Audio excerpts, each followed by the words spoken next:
Richard Eccleston, thank you for joining State Line. How important is Tasmania on the national electoral map? Could it actually decide which party wins the election?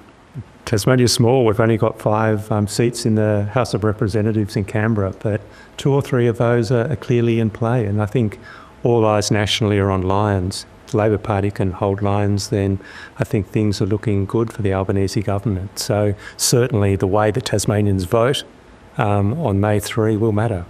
What do you consider the main issues for Tasmanians? What issues could sway their vote, and how do those issues compare to what we're seeing on the national level in terms of what matters to voters on the mainland? Look, it's a pretty lacklustre campaign in lots of ways. We're coming out of a cost of living crisis, and a lot of families here in Tasmania have done it tough. So the main focus is really on those issues around health, energy prices, and cost of living. And they certainly matter in Tasmania. So I think, proposals around increasing Medicare rebates, PBS funding and energy rebates, do matter.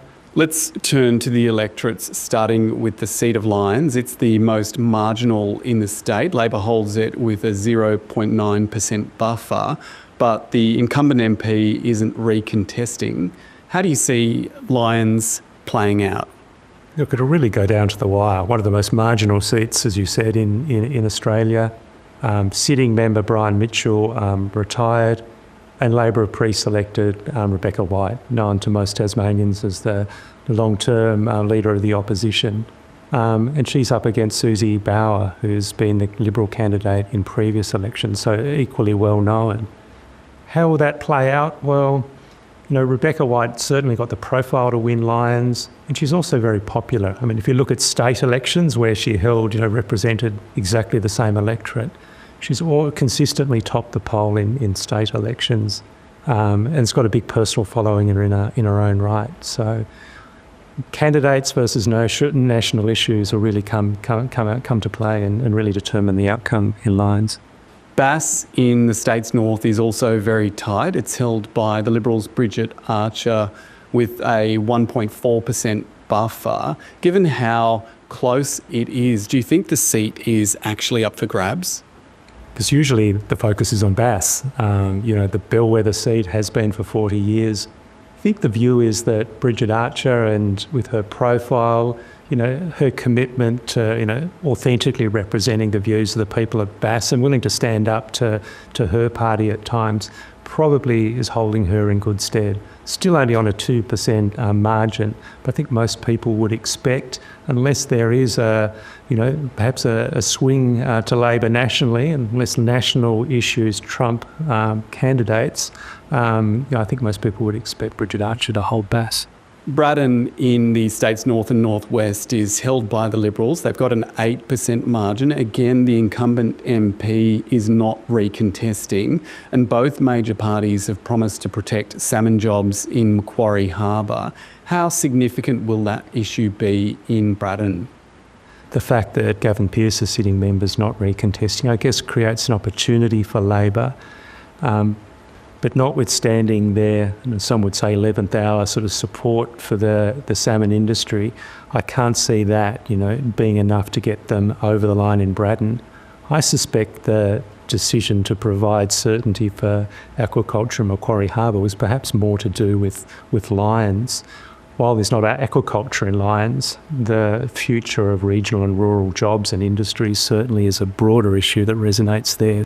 Franklin in the state's south has been held by Labor's Julie Collins for the past 6 terms.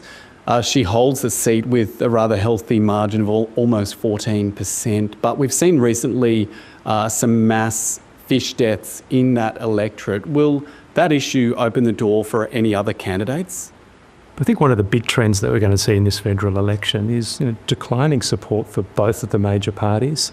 And that means that the flow of preferences from minor parties and independents really will matter. While it's unlikely, there is a scenario where the anti-salmon farm vote, and that would be against both of the major parties, is large enough. In Franklin, we not only got the Greens that have traditionally had strong support, but also Peter George, the independent, who's running strongly on an anti-aquaculture and anti-salmon farming platform. So there's an outside chance that, he could do the proverbial Wilkie, and that is, pick up preferences from the Greens. I guess the critical test for Peter George is, are there Liberal voters who would preference him with his anti-salmon platform ahead of Labor? Because ultimately that, would decide who would win that seat. Speaking of Andrew Wilkie, the independent who's held the seat of clerk in Hobart for many years now, he has a more than 20% margin. How likely is it that he'll win again, and what kind of influence could he have on a future minority government in Canberra? Nothing's certain in politics, but I think it's almost certain that Andrew Wilkie, will be re-elected.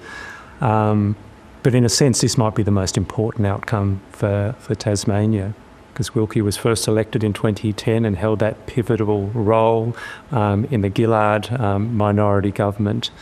And he really is the most senior and experienced member of the crossbench, and will have a really important leadership role if after the 3rd of May there is a minority government.